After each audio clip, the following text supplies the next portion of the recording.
13 ورځ په ډاکټر ایکیو خان سکول سیسټم چکدره کیمپس کوزدیر کې ورځنۍ سپورټس ګالا سرته ورسېده. مختلف لوبې پکې ولوبېدې. په دې سپورټس ګالا کې بیډمنټن، رساکشي، فټبال، والیبال، لانګ جمپ، منډې او کرکټ شامل وو. په والیبال کې د زرشان زلمی شهیر سټار ته ماتې ورکړه او ټرافي په خپل نوم کړه.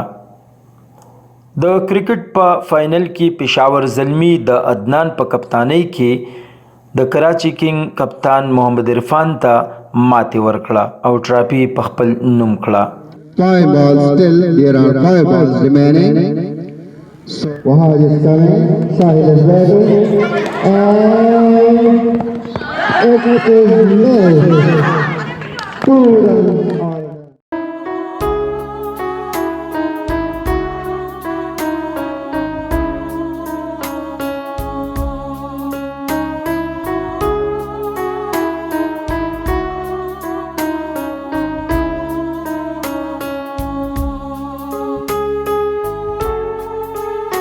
د سپورټس ګالا مشران میلمانه د ملکند تعلیمي بورډ د سپورټس ډایریکټر عبدالهادي او سپرنټنډنټ مختیار خان وو.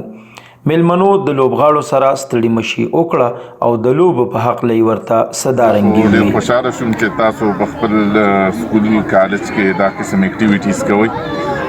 تاسو به کتلي معاشره کې موږ ګورو چې کم خلک سپورټس کې حصہ اخلي، سپورټسمن سپیرټ په هغو کې وي، هغه د معاشرې یو بهترین شهري جوړي. ایجوکیشن نه علاوه په دنیا کې موږ ته نور هم ډېر داسې فیلډونه شته چې پای کې موږ خپل قسمت مازمولی شو.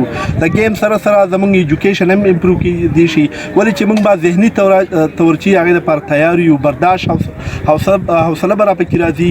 نو گیم انتهایي لازم دی، خو د گیم څه اصول دي چې په هغه اصولو کې دننه وشي. اولنۍ خبره ده صبر، د اخلاق، د برداشت، دا ماده ځان کې پیدا کول دي او گیم مونږ ته دا ښیي اصل کې.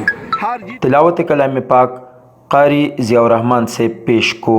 یوم لا تملک نفس لنفس شیئا والامر یومئذ لله. مشر میلما په خپل خطاب کې وی راجا ته چې زه ګورم نو یو ښه ایډمنسټریټر، یو ښه منیجمنټ والا کس، بل طرف ته چې ګورم نو د صحافت دپاره هم د هغه خدمات د ستاینې وړ دي.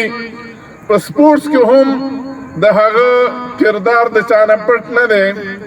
نو ستاسو زموږ خوش قسمتي دا ده چې موږ ته یو داسې کس میلاو دی چې هغه په هر فیلډ کې مهارت لري او امید لرم چې د هغه د دې مهارت نه به زموږ د دې قوم دا ماشومان ښه استفاده وکړي او انشاءالله په مستقبل کې به دا کامیاب انسانان جوړیږي. دوی بیا ټرافیانې او میډلز هم تقسیم کړه.